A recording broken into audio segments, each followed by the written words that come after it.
Hello students, I am Paras, your social science teacher. आज हम पढ़ेंगे क्लास 7th की सिविक्स का चैप्टर नंबर फर्स्ट, जिसका नाम है समानता। समानता मतलब इक्वलिटी। ये बुक हिंदी में है और आपके पास जो बुक है वो इंग्लिश में है। जब आप अपनी इंग्लिश की बुक पढ़ें तो आप साथ के साथ ये वीडियो भी देखना, क्योंकि ये हिंदी में है। क्योंकि हिंदी तो सबको समझ में आ जाती है, बट इंग्लिश जो होती है उसे समझने में थोड़ी प्रॉब्लम होती है, ठीक है। इसलिए आप जब भी अपनी इंग्लिश की बुक पढ़ें, है ना, तो आप ये वीडियो खोलना और इसे साथ के साथ समझते चलना, तो आपके जो इंग्लिश के डिफ़िकल्ट वर्ड्स हैं वो आपको ईज़िली समझ में आ जाएंगे, ठीक है। So let us begin. इसीलिए मैं इसे हिंदी में पढ़ा रहा हूँ। तो हम स्टार्ट करते हैं। समानता। भारत एक लोकतंत्रीय देश है। लोकतंत्र मतलब डेमोक्रेटिक, ठीक है। जो इसमें डिफ़िकल्ट वर्ड्स होंगे वो मैं आपको समझाते चलूँगा। लोकतंत्रीय देश है मतलब डेमोक्रेटिक। कक्षा 6 की पुस्तक में हमने लोकतंत्रीय सरकार के मुख्य तत्वों के बारे में पढ़ा था, जैसे लोगों की भागीदारी, संघर्षों का शांतिपूर्ण समाधान, समानता और न्याय। समानता लोकतंत्र की मुख्य विशेषता है, ठीक है। कोई भी डेमोक्रेटिक कंट्री हो, उसमें सबसे मेन चीज़ मानी जाती है समानता, यानी इक्वलिटी। इक्वलिटी का मतलब होता है लोगों के बीच में भेदभाव नहीं होगा। उन्हें जन्म से ही 6 मौलिक अधिकार दिए जाएंगे, जिन्हें उनसे कोई नहीं छीन सकता, ठीक है। इसी चीज़ के बारे में हम पढ़ेंगे। लेकिन भले ही इंडिया डेमोक्रेटिक कंट्री है, लेकिन फिर भी कुछ असमानताएं हैं जो फैली हुई हैं। उन्हीं चीज़ों के बारे में हम डिटेल में इस चैप्टर में पढ़ेंगे, ठीक है। और इसकी कार्यप्रणाली के सभी पहलुओं को प्रभावित करती है। इस अध्याय में आप समानता के बारे में और अधिक जानेंगे। यह क्या है, लोकतंत्र के लिए यह आवश्यक क्यों है, और भारत में सब समान है या नहीं। हम कांता की कहानी से चर्चा आरंभ करते हैं। तो यहाँ से स्टार्ट करते हैं हम कांता की कहानी। चुनाव के दिन कांता और उसकी दोस्त सुजाता वोट डालने की बारी का इंतजार कर रही हैं, ठीक है। कितनी अच्छी बात है ना सुजाता, कि हम सब अपने देश के समान नागरिक के रूप में वोट डाल सकते हैं। जैन साहब भी हमारे इसी लाइन में खड़े हैं। ये बिल्कुल सही बात है, इसमें बिल्कुल कोई शक नहीं है, ठीक है ना। तो सुजाता ने कहा हाँ बिल्कुल। तो फिर चल कांता, अब तेरी बारी आई। कांता की वोट डालने की बारी है। मैं तो उसे वोट दूंगी जिसने हमारे मोहल्ले में पानी की पाइपलाइन लाने का वादा किया है, ठीक है। कांता डिसाइड करती है कि वो उसे वोट देगी जो उसके कॉलोनी में पानी की पाइपलाइन डलवाएगा, ठीक है। बाद में आना कांता। फिर कांता अपने मतलब मालिक को कहती है, जी नमस्ते साहब, ठीक है। फिर हाँ, इसके बाद गुड़िया बुखार में पड़ी है और उसे अस्पताल लेकर जाना है, पर पहले साहब के घर का काम कराऊं और उनसे कुछ पैसे उधार लेके आऊं। ये बात कांता बोलती है, ठीक है। ले, यह पी ले, कुछ अच्छा लगेगा तुझे, और मैं जब शाम को लौटूंगी तो अपन अस्पताल चलेंगे, ठीक है। बाद में गुड़िया बार बार बीमार नहीं पड़ेगी तो और क्या होगा। इस बस्ती में तो कभी साफ सफाई होती ही नहीं है। फिर कांता जो है अपने मालिक के घर काम करने के लिए जाती है। तो फिर हाँ, तो कांता जो अपने मालिक के घर काम करने के लिए जाती है। फिर उसकी जो मालकिन होती है वो बोलती है कोनों को अच्छे से साफ करना, ठीक है। फिर मालकिन उसको पैसे देती है उसके काम के, ठीक है। तो फिर मालकिन कहती है, कांता ये ले तेरे पैसे, पर पहले से पैसे मांगने की आदत मत बना, समझी। तो कांता कहती है, जी मैडम, नहीं बनाऊंगी। उसी शाम को, बस जरा सी देर और बेटी।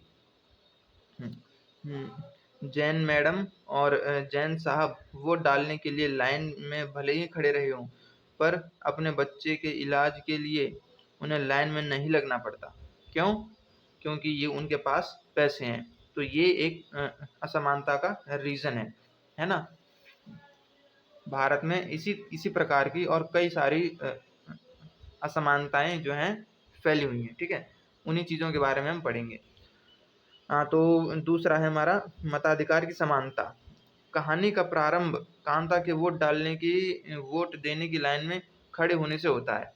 पुनः उन विभिन्न लोगों की ओर देखो जो उसके साथ लाइन में खड़े हैं। कांता अपने मालिक अशोक जैन को पहचान लेती है और अपने पड़ोसी छोटे लाल को भी।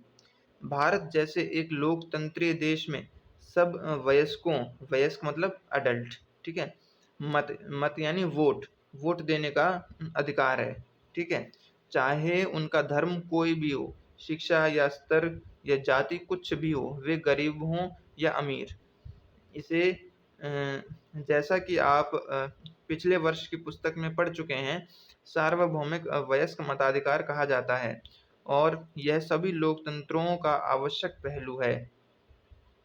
सार्वभौमिक वयस्क मताधिकार का विचार समानता के विचार पर आधारित है, क्योंकि यह घोषित करता है कि देश का हर वयस्क स्त्री पुरुष, चाहे उसका आर्थिक स्तर या जाति कुछ भी क्यों ना हो, एक वोट का हकदार है।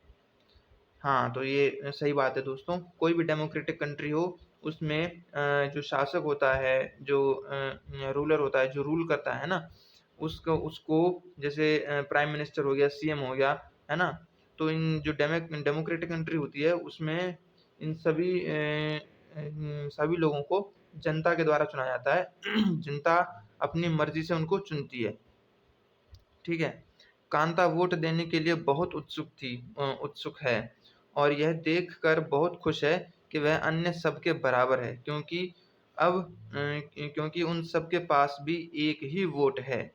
परंतु जैसे जैसे दिन बीतता जाता है, कांता के मन में समानता के वास्तविक अर्थ के बारे में शंका होने लगती है, ठीक है। वह क्या बात है जिसने कांता के मन में शंका पैदा कर दी? शंका यानी शक पैदा कर दिया। आओ उसके जीवन की दिनचर्या देखें। वह एक झोपड़पट्टी में रहती है और उसके घर के पीछे एक नाला है। उसकी बेटी बीमार है, परंतु परंतु मतलब लेकिन वह अपने काम से एक दिन की भी छुट्टी नहीं ले सकती। क्यों? क्योंकि उसे अपने मालिक से बच्ची को डॉक्टर के पास ले जाने के लिए पैसे उधार लेने हैं। घरेलू काम की नौकरी उसे थका देती है और अंततः उसके दिन की समाप्ति फिर लंबी लाइन में खड़े होकर होती है। सरकारी अस्पताल के सामने लगी यह लाइन उस लाइन से भिन्न है जिसमें वह सुबह लगी थी, क्योंकि इस लाइन में खड़े अधिकांश लोग गरीब हैं, ठीक है। यहाँ पे एक क्वेश्चन भी है दोस्तों। आपके विचार से समानता के बारे में शंका करने के लिए कांता के पास क्या पर्याप्त कारण है? उपरोक्त कहानी के आधार पर उसके ऐसा सोचने के 3 कारण बताइए। तो दूसरा है दोस्तों, हमारा टॉपिक है अन्य प्रकार की असमानताएं, ठीक है। कांता उन बहुत से लोगों में से एक है जो भारतीय लोकतंत्र में रहते हैं और जिन्हें मताधिकार प्राप्त है, ठीक है।